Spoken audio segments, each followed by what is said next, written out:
আমাদের এই চ্যানেলে আপনাদের সকলকে স্বাগত জানাই। আজকে আমাদের গন্তব্য মায়াপুর। আমরা মায়াপুর এসেছিলাম কৃষ্ণনগরের পরের স্টেশন বাহাদুরপুর দিয়ে। জায়গাটি খুব সুন্দর এবং নিরিবিলি। এখান দিয়ে এলে আমাদের ঘাট পার হতে হয় না। মায়াপুরে এসে আমরা প্রথমে উপস্থিত হয়েছি মায়াপুর সৎসঙ্গ বিহারে। এই মন্দিরটি মাসির বাড়ি 3 নম্বর গেটের বিপরীতে অবস্থিত। মন্দিরটি 12.5 বিঘা জমির উপরে নির্মিত হয়েছে।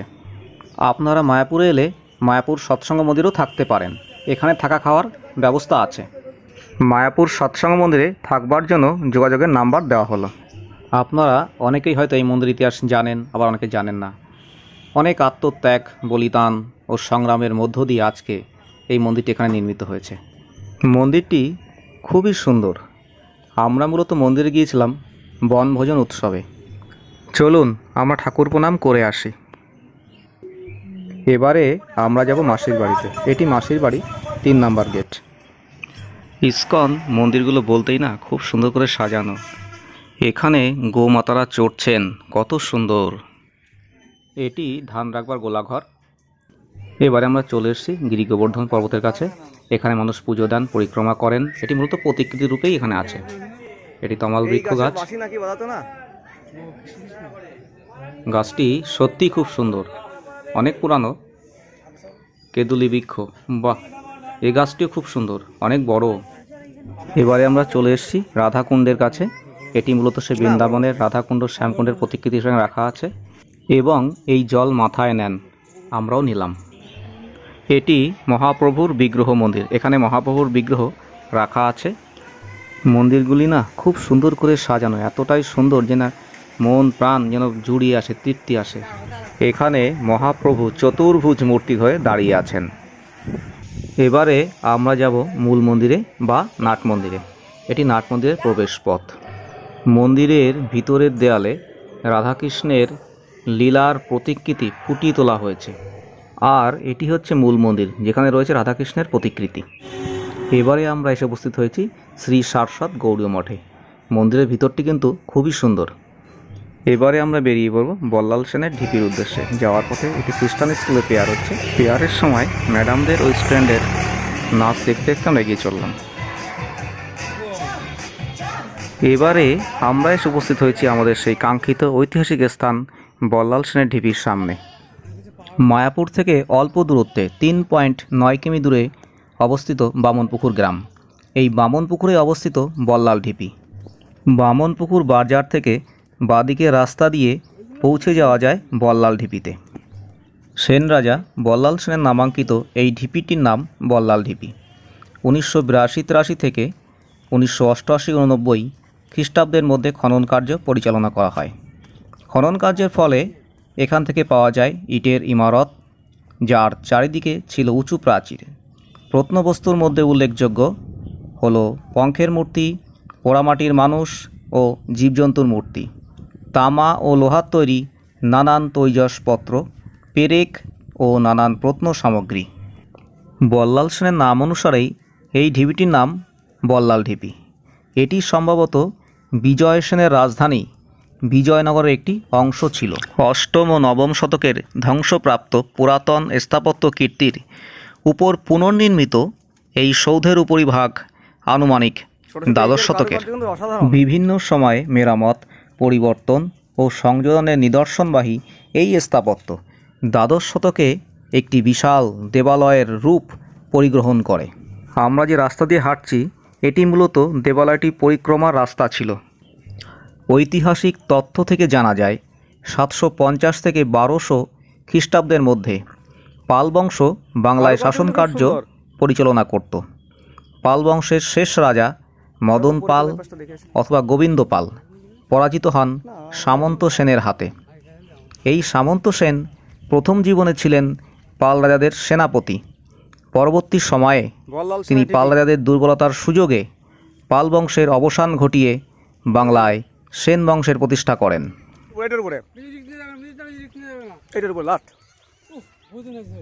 সামন্ত সেনের পুত্র হেমন্ত সেন, হেমন্ত সেনের পুত্র বিজয় সেন, বিজয় সেনের পুত্র বল্লাল সেন ও বল্লাল সেনের পুত্র লক্ষণ সেন। সেন রাজাদের আদিনিবাস ছিল কর্ণাট, মহীশূরের নিকটবর্তী অঞ্চল। সেন বংশের প্রধান রাজধানী ছিল বর্তমান বাংলাদেশের মুন্সিগঞ্জ জেলার বিক্রমপুর। তবে বিভিন্ন সময়ে তাদের রাজধানী পরিবর্তিত হয়েছে, যার মধ্যে বিক্রমপুর বিজয় সেন কর্তৃক প্রতিষ্ঠিত, নদিয়ার নবদ্বীপ লক্ষণ সেনের সময় এবং গৌড় উল্লেখযোগ্য।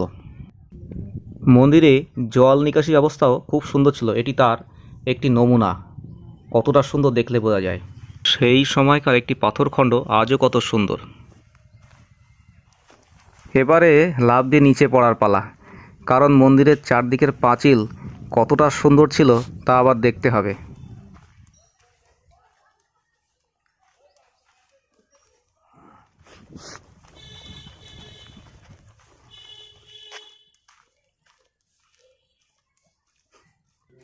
এই রোদ্দুরের মধ্যে হাঁপিয়ে গেছে। এই স্থাপত্য নিদর্শন এতটাই সুন্দর যে ক্লান্তি কিন্তু মনকে দমিয়ে রাখতে পারছে না। শুধু সামনের দিকে এগিয়ে চলো আর এগিয়ে চলো। কারুকার্যগুলো খুব সুন্দর, বুঝলি তো।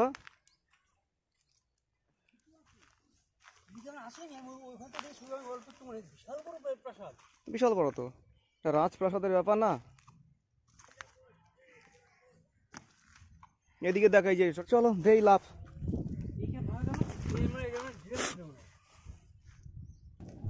সেন রাজবংশ পূর্ববঙ্গ থেকে পশ্চিমে মগধ, উত্তরে দিনাজপুর থেকে দক্ষিণে বঙ্গোপসাগর ও বাংলাদেশের বিক্রমপুরের বল্লালবাড়ি ও দিনাজপুরের পাথরঘড়ার বল্লাল দিঘি আজও সেন রাজবংশের ইতিহাসের সাক্ষ্য বহন করে চলেছে।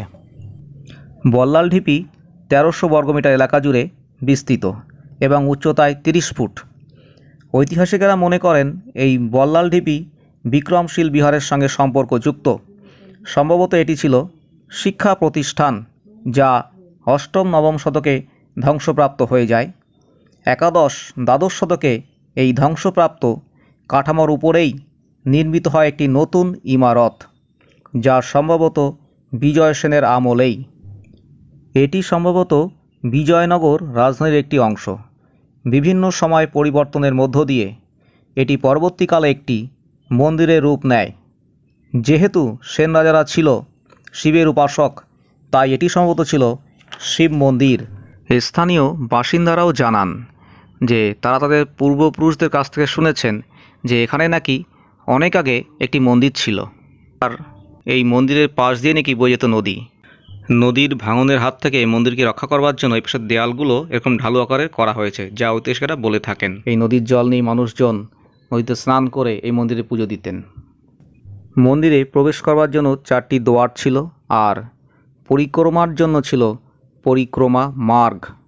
এখান থেকে আমরা প্রবেশ করছি। অনেকেই নাকি এখান থেকে পাতলা পাতলা ইট বাড়িতে নিয়ে যেতেন। তা ইটগুলো বাড়িতে নিয়ে গেলেই তারা আবার স্বপ্ন দেখতেন যে যেখান থেকে ইট নিয়ে এসছিস আবার সেখানেই রেখে আয়। এইভাবে যারা নাকি এখান থেকে ইট পাথর নিয়ে গেছিল তারা স্বপ্নাদেশ পেয়ে আবার এখানে রেখে যেত। এবারে আমরা যাব আমাদের পরবর্তী গন্তব্য চাঁদকাজির সমাধিতে। চাঁদকাজির সমাধির স্থানে লেখাও রয়েছে সমাধি দিয়েছিলেন কে? মহাপ্রভু নিজে। কাকে সমাধি দিয়েছিলেন? চাঁদকাজি নামক ওই ভদ্রলোককে মৃত্যুর পরে মহাপ্রভু নিজে হাতে মাটি দিয়ে সমাধি দিয়েছিলেন। তো চাঁদকাজি নাম শুনে বোঝা যাচ্ছে তিনি মুসলিম ছিলেন। তাহলে মহাপ্রভু কেন ওই ভদ্রলোককে মৃত্যুর পরে নিজে হাতে মাটি দিয়ে সমাধি দিয়েছিলেন? তার উত্তরে বলেছেন, চাঁদকাজি মুসলিম হওয়া সত্ত্বেও মহাপ্রভুর ভক্ত এবং শিষ্য হয়েছিলেন। তাই মহাপ্রভু চাঁদকাজিকে মৃত্যুর পরে নিজে হাতে মাটি দিয়ে সমাধি দিয়েছিলেন। তো চাঁদকাজি কে ছিলেন? ভাগবতে বিশ্বাসী হলে ভাগবতে বলেছে চাঁদকাজি ছিলেন দাপর যুগে মথুরার রাজা কংস মহারাজ। সেই কংস মহারাজের দৈববাণী ছিল কৃষ্ণ ভগবানের হাতে ওনার মৃত্যু হবে। তাই মৃত্যু ভয়ে ভীত হয়ে কংস মহারাজ কৃষ্ণ ভগবানকে মেরে ফেলার জন্য অঘাসুর, বকাসুর, তৃণাবর্ত, পুতনা এই সমস্ত অসুরদের দ্বারা কৃষ্ণ ভগবানকে মেরে ফেলার চক্রান্ত করেছিল, যেটা টিভির পর্দায় দেখলেও দেখে থাকবেন।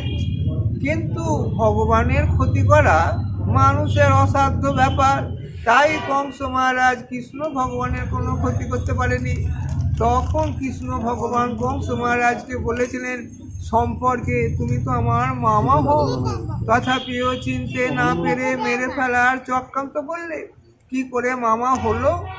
দৈবকীর দাদা হলেন কংস, আর দৈবকীর মনস্কামনা পূর্ণ করার জন্য স্বয়ং কৃষ্ণ ভগবান কংসেরই কারাগারে দৈবকীর পুত্ররূপে আবির্ভূত হয়েছিলেন, যে দিনটা আমরা জন্মাষ্টমী ব্রত উপলক্ষে পালন করি।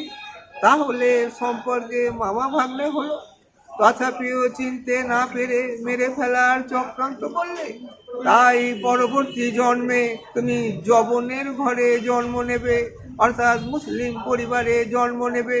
সেই দাপর যুগের কংস মহারাজ কলিকালে ভাগবতের কথা অনুযায়ী চাঁদ গাজী হিসাবে জন্ম পেলেন। তো কংস মহারাজ যখন বুঝতে পারলেন আমি অভিশাপ পেলাম, তাহলে উদ্ধার পাবো কি করে বলে মনে মনে অনুতপ্ত হয়ে ভগবানের শরণাগত হলে, তখন অন্তর্যামী কৃষ্ণ ভগবান কংস মহারাজকে বলেছিলেন, আমি তোমাকে উদ্ধার করব কলিকালে। যখন নবদ্বীপের মায়াপুরে সতী মায়ের গর্ভে চৈতন্য ভগবান রূপ অবতীর্ণ হব, সেই সময় তোমাকে উদ্ধার করব। সেই চৈতন্য ভগবান চাঁদ গাজীকে হরি নাম মন্ত্র দিয়ে ভক্ত এবং শিষ্য করে উদ্ধার করেছিলেন, আর আশীর্বাদ করে বলেছিলেন, তুমি যবন হয়ে মুসলিম হয়ে আমার ভক্ত এবং শিষ্য হলে, তাই তোমার নাম যাতে জগতে অমর হয়ে থাকে তার ব্যবস্থা হিসাবে তোমার মৃত্যুর পর আমি নিজে হাতে মাটি দিয়ে সমাধি দেব, আর সমাধির উপরে একটা গোলক চাপা গাছ বসিয়ে যাব, যে গাছের ফুল সারা বছর ধরে আমার আশীর্বাদ স্বরূপ তোমার ওই সমাধিতে ঝরে পড়বে। এই সেই গোলক চাপা গাছ, যার বয়স বিগত দোল পূর্ণিমার দিন 525 বছরে পড়েছে। এই হচ্ছে গানটার সংক্ষিপ্ত কাহিনী। জয় মহাপ্রভু কি জয়, জয় জয়। প্রণাম করে পরিক্রমা করে যান, আর পারলে সব একটু প্রণাম। কি এক সাংঘাতিক ব্যাপার। আমরা জানি যে মথুরার রাজা কংস মহারাজ ছিলেন শ্রীকৃষ্ণের মামা, আর শ্রীকৃষ্ণের হাতে তার মৃত্যু, সেই ভয়ে তিনি ভীত হয়ে তাকে যে মারবার চক্রান্ত করেছিলেন, তারই কর্মফল স্বরূপ তিনি এই কলিযুগে চাঁদকাজী রূপে এসেছেন, এবং মহাপ্রভুর করুণায়, তার আশীর্বাদে, তার শিষ্যত্ব গ্রহণ করে, তারই দয়ায় তিনি আজকে মুক্তি লাভ করেছেন। মহাপ্রভু বলেছিলেন যে তোমার মৃত্যুর পরে, তোমার সমাধি পরে দোলন চাপা গাছ লাগিয়ে যাব, সেই দোলন চাপা গাছের ফুল সারা বছর তোমার কবরের পরে আমার আশীর্বাদ স্বরূপ ঝরে ঝরে পড়বে। সেই মহাপুণ্য স্থানে আমরা দাঁড়িয়ে আছি আজকে। আপনারাও পারলে একবার আসবেন, এখান থেকে ঘুরে যাবেন। কিছু না হোক শান্তি, স্বস্তি, নন্দনা জীবনে অনেক পাবেন। এই দোলনচাপা গাছটি বিগত দোল পূর্ণিমায় 525 বছরে পড়েছে। এবারে আমরা বেরিয়ে পড়েছি দুপুরের ভোগ প্রসাদ গ্রহণের জন্য মধুরাম প্রসাদম এই রেস্টুরেন্টে। এখানে বেদের ব্যবহার খুব ভালো, রান্নাবান্নাও খুব ভালো। দুপুরের ভোগের জন্য রয়েছে 60 টাকা, আর রাতের বেলায় রুটি তরকারি 40 টাকা। আপনারা চাইলেও এখানে আসতে পারেন। এবারে এসে আমরা উপস্থিত হয়েছি মায়াপুর জগন্নাথ মন্দিরে। এটি রাজাপুরে অবস্থিত। মায়াপুর ইস্কন থেকে দূরত্ব 4.9 কিলোমিটার। আমরা যখন মন্দিরে এসেছিলাম তখন মন্দিরের রিপেয়ারিংয়ের কাজ চলছিল, তাই যতটা পারলাম ঘুরে ঘুরে দেখার চেষ্টা করলাম। এটা গৌরস্তম্ভ, এখানে প্রণাম করে মূল মন্দিরে প্রবেশ করলাম। দেখি ভোগারতি চলছে।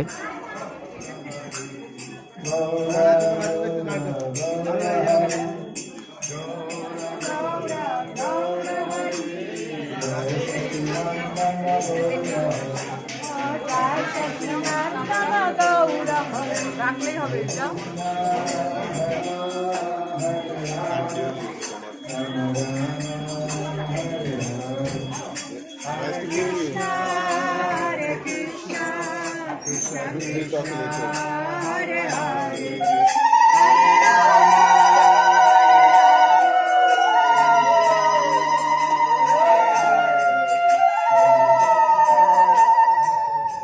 এখন আমরা জগন্নাথ মন্দিরের পিছনের দিকে চলে এসেছি।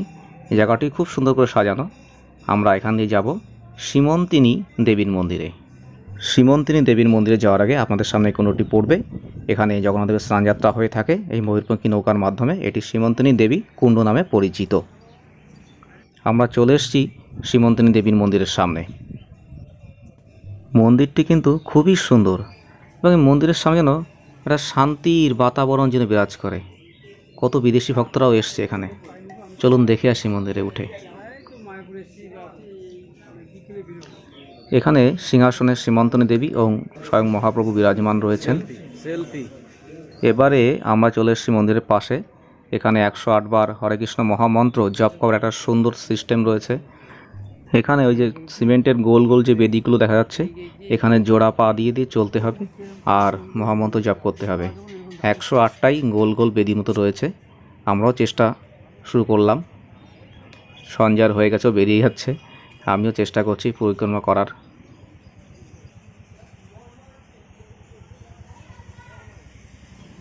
আমার পরিক্রমাও এই সম্পূর্ণ হলো। মায়াপুর ভ্রমণ বা মায়াপুর দর্শন ব্লগের ভিডিওটি এই পর্যন্তই। আগামীকাল আমরা যাব নবদ্বীপে। আমাদের এই চ্যানেলে অনেক দর্শক আছেন, তাদের সঙ্গে আমাদের হয়তো দেখাই হয়নি। প্রভুর কাছে আপনাদের সকলের মঙ্গল প্রার্থনা জানাই। আপনারা সকলে ভালো থাকেন। আর আমাদের চ্যানেলে যারা নতুন, যদি পারেন আমাদের চ্যানেলটি সাবস্ক্রাইব করবেন আর কমেন্টস অবশ্যই করবেন। কমেন্টসের অনেক মূল্য আমাদের কাছে। আর সুযোগ সুবিধা পেলে আবারও আমাদের মতো মায়াপুর থেকে ঘুরে যাবেন। আগামী পর্বে আসছি নবদ্বীপ ভ্রমণ ভিডিও নিয়ে। তত সময় আপনারা সকলে ভালো থাকবেন, সুস্থ থাকবেন। জয় গুরু।